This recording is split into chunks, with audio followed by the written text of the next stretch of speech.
As Jammu and Kashmir ended polling for the first state elections there in a decade, the government took diplomats of 15 countries to the valley for a specially organized tour. 5 years after the 2019 changes in the erstwhile state, what's the message New Delhi wants to send out to the international community, and what is the diplomatic impact of the elections for India likely to be?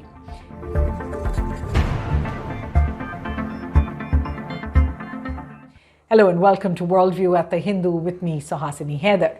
This week we're looking at the state elections in Jammu and Kashmir, and of course this is seen by New Delhi always as a domestic issue, an internal issue, but as we've seen on Worldview, it's not always possible to draw a straight line between those two things. Certainly what we saw was Jammu and Kashmir going to elections, 3 phases in all, where people participated, quite a high turnout as well. But the issue of Kashmir at the same time also came up in the UN General Assembly. Although compared perhaps to previous years, it was only Pakistan that raised it and not countries like Turkey and Malaysia. Listen in first. Like the people of Palestine, the people of Jammu and Kashmir too have struggled for a century for their freedom and right to self-determination. So the Pakistan Prime Minister there accusing India of implementing what he called a final solution for people in Jammu and Kashmir since 2019. Very tough words there, and a tough response came quickly, a series of responses from the permanent mission as well as by External Affairs Minister S. Jaishankar. A dysfunctional nation coveting the lands of others must be exposed and must be countered. We heard some bizarre assertions from it at this very forum yesterday. So let me make India's position perfectly clear. Pakistan's cross-border terrorism policy will never succeed. So away from those fiery exchanges there at the UN, on the ground, India was trying to send out a message of its own to the international community as elections got underway. Remember, this was the first election since 2014, more importantly, the first since 2019, when all those radical changes were made to the state, when the government amended Article 370 and clamped down on security in the newly created 2 union territories, Ladakh and Jammu and Kashmir. Secondly, while many embassies had asked to go independently, they were not allowed, they were refused. Also, no foreign journalists based in India or working for foreign media were actually allowed to visit the state and cover the election. Even so, the Ministry of External Affairs made an exception. It organized a group of senior diplomats from chosen 15 countries to witness the polling in Srinagar. So listen in first to what those diplomats said. So we are very grateful to MEA for organizing this trip for us to come and witness the polling in progress. Your second polling booth, how is your experience? It's all good. We're very pleased to be here. It's been excellent. It's been fascinating to see how India organizes its elections and how thorough the preparation is, how celebratory the spirit is. So it's been very inspiring. It's beautiful to see the organization, and it's very heartening to see Kashmiris casting their vote after 10 years. First time here, it's very beautiful. It's wonderful to be amongst the people who are actually here to cast their votes. I see the really vibrant enthusiasm, and this is really democracy working, So congratulations, for well-organized polling station. Of course, Jammu and Kashmir have seen regular elections in 96, in 2002, 2008 and 2014. However, after that last election and the centre dismissed the government and then carried out those changes in 2019, there have been no state assembly elections.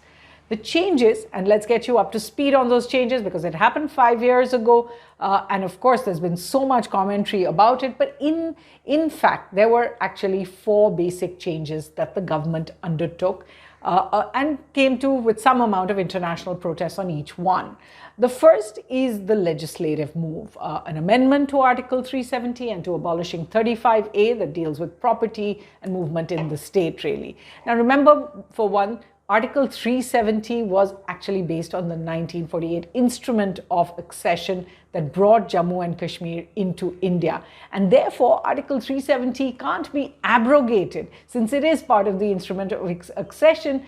it has to be just amended. That's a common mistake many people make, so don't make that. This move of the legislative move was opposed to by Pakistan as well as by China. The issue was also discussed in the UN Security Council for the first time, although no formal resolution was passed there. The second part was the constitutional move, the fact that Parliament decided on the changes rather than the Jammu and Kashmir Legislative Assembly. This has not seen as much pushback because it's seen as an internal matter of India, the processes, and it has now been adjudicated in the Supreme Court. The third kind of move that you saw was the cartographic move, the reorganization of the state into two union territories, Jammu Kashmir and Ladakh, and in particular the move to publish new maps, and that happened in November 2019, led to very serious problems with three countries. The first was, of course, Pakistan, and Pakistan protests practically everything that India does. But remember, Pakistan itself has made a similar cartographic move in the part of Jammu and Kashmir that it controls, and years ago had already bifurcated, for example, Gilgit and Baltistan from what it calls Azad Kashmir, what is known as Pakistan Occupied Kashmir or POK in India. In addition, decades ago, Pakistan had handed over territory of Aksai Chin, which is now under Chinese control as well. The second pushback was from Nepal, which was unexpected. It protested the maps because it included disputed territory with Nepal. And this led to severe diplomatic tensions between the two countries for more than a year that followed. And of course, we dealt with them on Worldview. The third was China that protested the maps, particularly the one of Ladakh, that also looked at disputed territory. While there is no actually established thread between the two, remember just 5 months later, the PLA amassed and aggressed along the line of actual control, which led to a military standoff between India and China that continues till today. The fourth big move was the security move, the influx of thousands of security officials who arrested hundreds of political leaders, activists, journalists. They cut off the internet, put restrictions on the media, and this mainly saw criticism from the United States and from European countries, as well as Pakistan, Turkey, Malaysia, and others, over the human rights issues. Certainly, given all of that pushback, the elections now in 2024 and the government's decision to send out a message to the international community has to be looked at as well. So what was that message? The first was that the democratic process in Jammu Kashmir has now been restored, albeit Ladakh will not have assembly polls anymore. The second, that the security situation is also under control. And while there was a recent uptick in terror attacks, the state security apparatus was able to manage peaceful campaigning and polling with a high turnout. The third message is for Pakistan in particular. And remember, Pakistan didn't just raise objections or protest the 2019 moves. It stopped trade between the two countries, all other travel between the two countries, expelled the Indian High Commissioner, recalled Pakistan's High Commissioner to India. And so the question will be really, if statehood of Jammu and Kashmir, not Ladakh, but Jammu and Kashmir, is now restored and is seen as a certain rollback of the 2019 moves, will Pakistan also reciprocate? Will we see a rollback of those measures that Pakistan took as well? And can some kind of an opening be made when Jaishankar goes to Pakistan for the SCO meeting on October 15th and 16th? Finally, there was the message for the United Nations, and New Delhi appears to be making it clear now that it wants to say it no longer recognizes the dispute at the United Nations over the Indian side of the line of control, and will only discuss the territory across the line of control of Pakistan-occupied Kashmir. Now, there is some history to this. Over the past decade, the Modi government has certainly been sending a consistent message of this kind to the government, although the move started maybe in 2013.